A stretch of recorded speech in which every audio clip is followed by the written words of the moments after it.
I was standing right here, looking up at the wooden car as it ascended the hill. There were 5 passengers, people I hadn't seen, in some cases, even thought about for years.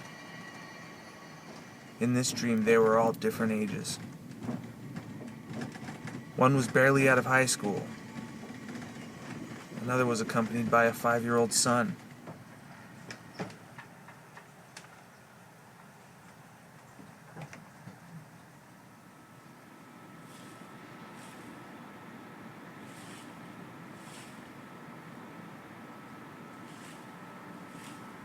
The other day, Dinah saw an open email on my laptop.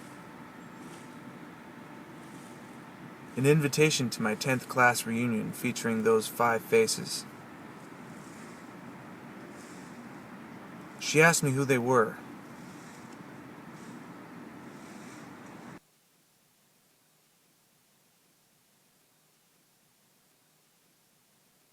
When we were 6, Rachel and I were taken to see The Adventures of Milo and Otis. This came at the tail end of the long Indian summer day spent at the beach.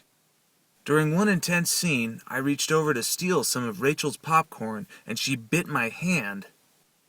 Looking back, we used to jokingly refer to this as our first date.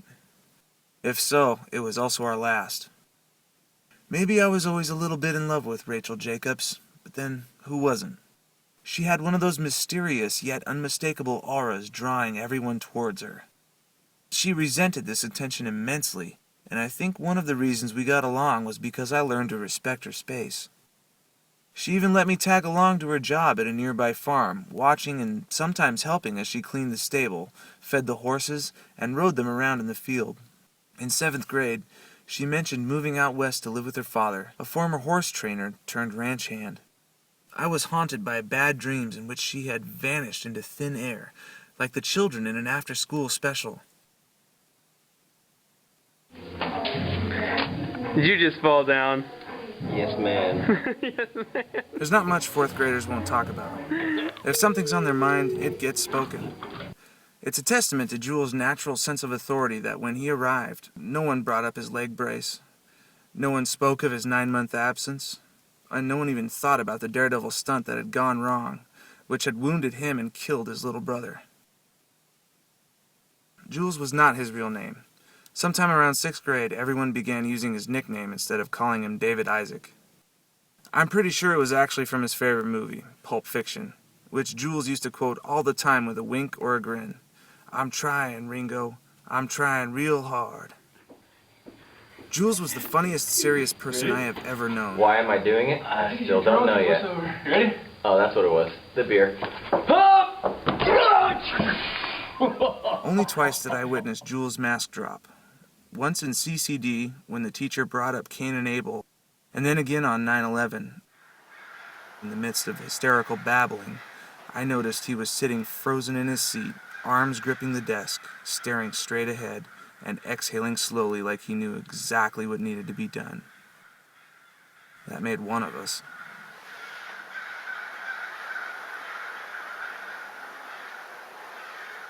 Did I really know R.J. Oliveri, the way I knew the others? When I remember her, I always think of her teeth. Not as they actually were, but as I imagined them. Sharp, deadly, and her grin almost wolfish. R.J. had authority based on both charisma and accomplishment. Of course, she was also from the town next door to ours, a wealthy enclave. I went to her house only once for a small get-together in 8th grade, and it felt I was entering the Great Gatsby's estate. She had gotten me drunk and plopped one of her mom's wigs right on my head. I accidentally wore it home and woke up with it in the morning. As it turned out, my invitation was accidental. RJ had confused me with another Jacob at our school, whose mother also had cancer, like hers. She had wanted to trade notes. Her mother was a debutante turned 60s bomb thrower. Cancer accomplished what the U.S. government couldn't, and legend has it when a 14-year-old RJ heard the news, she smiled sardonically, as if refusing to recognize death's authority. I'm sure those teeth never looked sharper.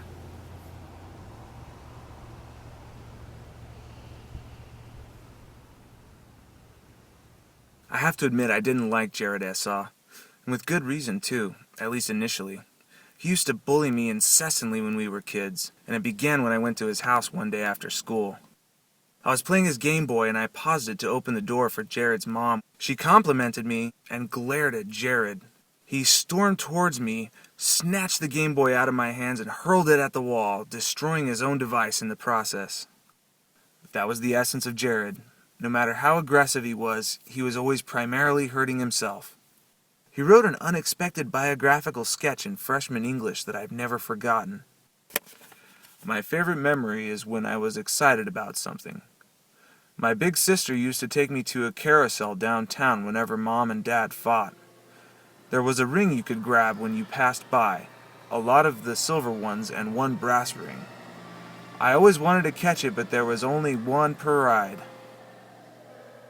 By the time he was 16, Jared had found a more rewarding brass ring, and he dropped out of school to pursue it. Eventually he was busted, and he faced a rap which he could only beat by turning in his pals. I naturally assumed I'd seen the last of Jared. Turns out I hadn't.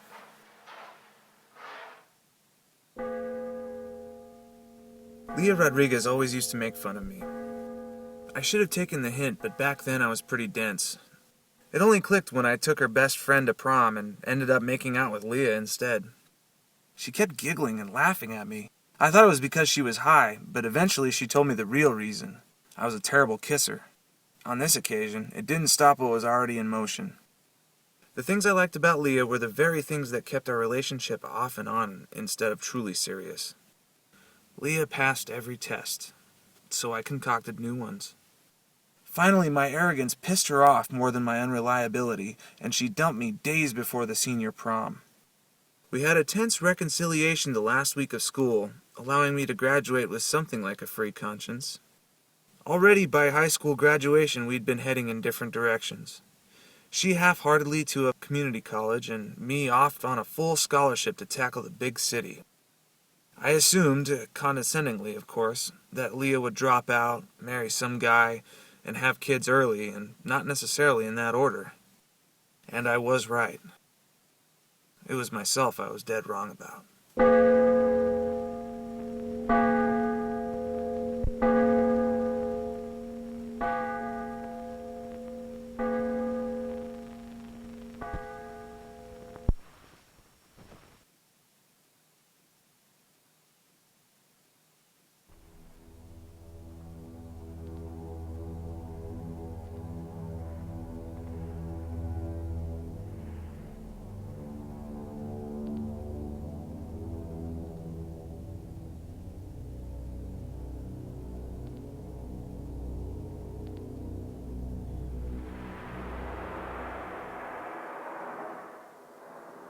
Grown-ups forget how fascinated and frightened kids are by disappearance. We suspect the nightmare is actually more real than the sunny day. I spent spring break of freshman year alone in my dormitory, recovering from a fever while all the other students flocked to resorts or foreign cities. I was experiencing vivid and almost hallucinatory dreams on a nightly basis. In one of these, I was wandering junior high corridors. Crossing into the cafeteria, I saw nothing except a single milk carton on the table. I approached the table as if in slow motion and finally made out the image on its capsized cover.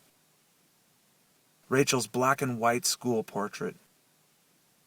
I forgot the dream entirely until a few days later when I saw Rachel's picture on TV. At first I thought I was dreaming again, but I wasn't.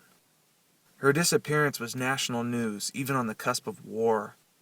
Going home for the memorial service and walking around the downtown area where we all used to hang out, it all seemed so lifeless and dead. From that day on, I always seemed to wake up with the taste of ashes in my mouth.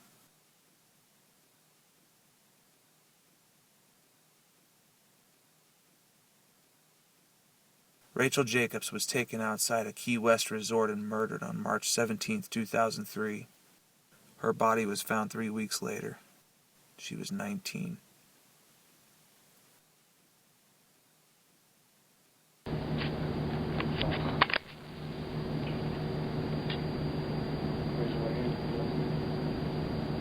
State your name. While there was no exact moment when David Isaac became Jules, the same is not true in reverse. Congratulations. I remember returning from Christmas vacation senior year. During roll call, the teacher read his name aloud and corrected herself. David Isaac? I mean Jules? Jules spoke up quickly. No, David is fine. And so David he was again, though I always thought of him as Jules. His yearbook quote was St. Paul. When I became a man, I put away childish things. This was one way to do it.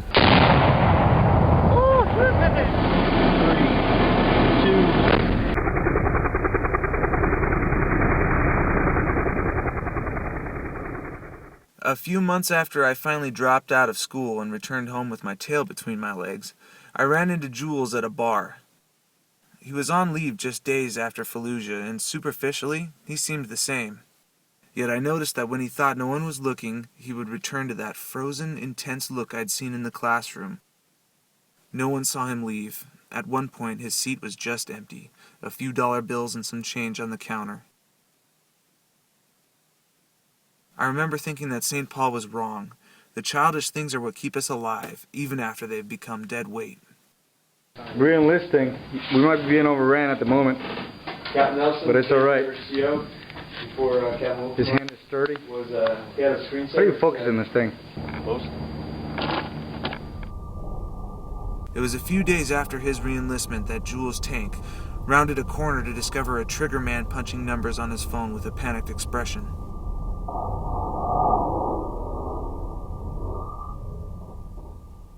The Marine I spoke to openly speculated that Jules couldn't bring himself to fire on a 10-year-old. Jules' death was the first I discovered through Facebook. David Jules Isaac was incinerated by an IED on October 12, 2006. He was 23.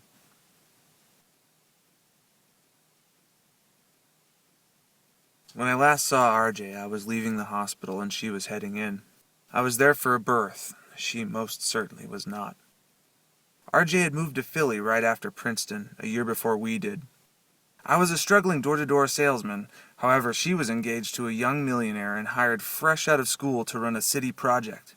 She mapped out a career in law, diplomacy, and maybe even politics, anything that utilized her natural talents as a leader. Any resistance in her path she would ruthlessly overcome. Her first diagnosis was met, I understand, with a stubborn, angry refusal to play the game. Against her father's and fiancé's advice, she avoided conventional treatments in favor of natural methods and met her goal of recovering in time to run the New York Marathon a year later. A few weeks after, she was married.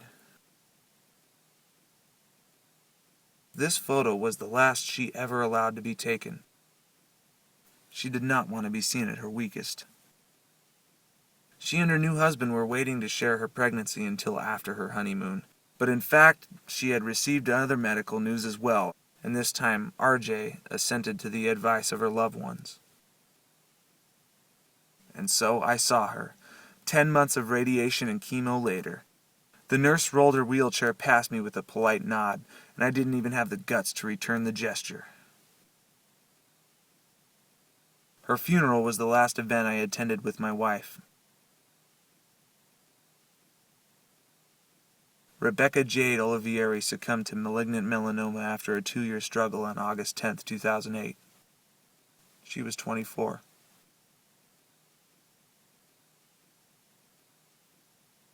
Jared's path crossed mine 3 more times.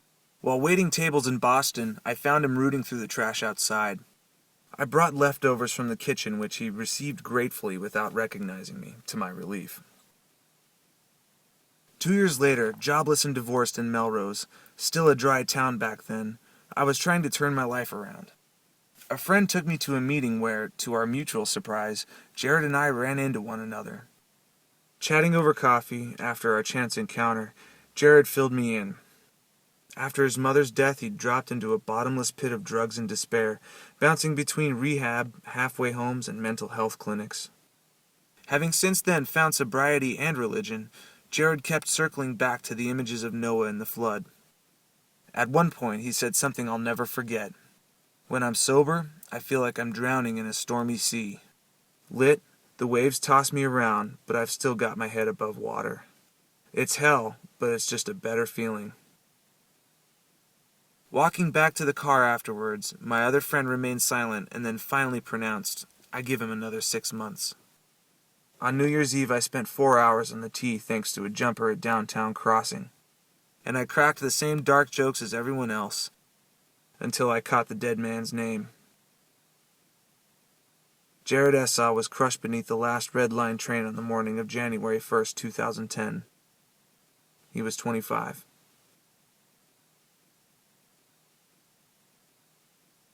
As I predicted, Leah dropped out of school. She found a job as a night receptionist in an office and proved herself indispensable through a series of promotions. She had a son. Then she got married. She moved around, Boston, then Philly, leaving her promising job for her family's sake, or rather, for her husband's. And soon after a daughter's birth, they were finished. I helped her move out over 4th of July weekend in 2009. She was heading to Florida to be closer to her parents. All smiles, talking about Disney World, and not having to shovel snow anymore, she only embraced me and broke into tears upstairs. There was much said, but one thing sticks with me. I never blamed you. God, that hurt. We had resumed our casual relationship in the fall of 2004 when I was in my post-dropout tailspin. Precisely because it was neither planned for nor planned against, Leah found herself pregnant. Our son was born early in 2006 and we were married later that year, informally in a town hall. I even forgot to kiss the bride.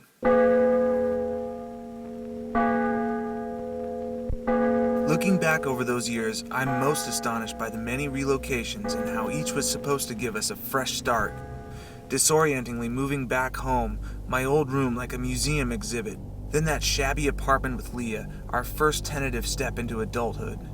The apartment in Boston with the angry Jamaicans next door, always getting into arguments. I remember our self-consciousness when we'd argue too, knowing what it was like to hear those fights through paper-thin walls.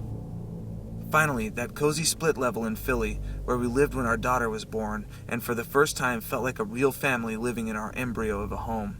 We even had a patch of front lawn, and I remember Leah's excitement as she put up a tiny Christmas display in December of '07, as if finally now, after all these false starts, we could stake our claim in the rough turf. Instead, it was the last stop.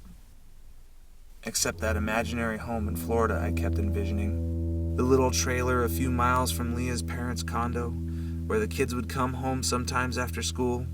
There would be a creek nearby with a motorboat, and we'd hop aboard on overcast afternoons, buzzing into the swamp, me already grizzled in my 30s, always in this vision a cigarette perched between my pursed lips, a fishing pole in one hand and a can of cheap beer in the other. As long as the beer was there, I knew it was a complete fantasy, but on especially barren nights, I'd warm myself by it.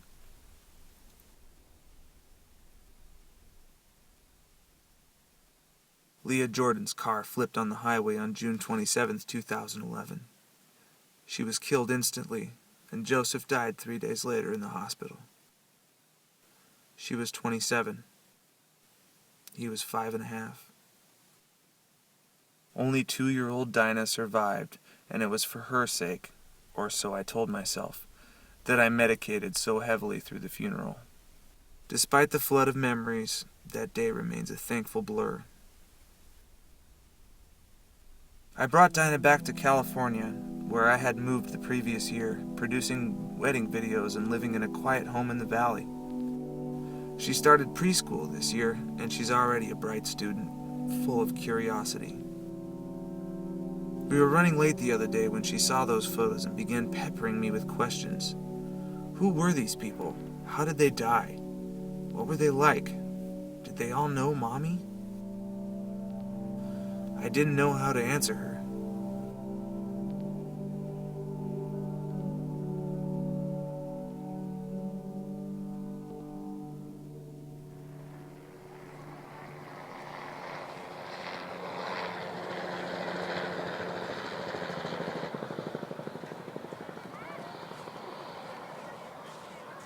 few months ago on her birthday, I took my daughter to see Brave. Afterwards, we went to the boardwalk and she rode around the carousel and even caught the brass ring on her first attempt. She was so excited.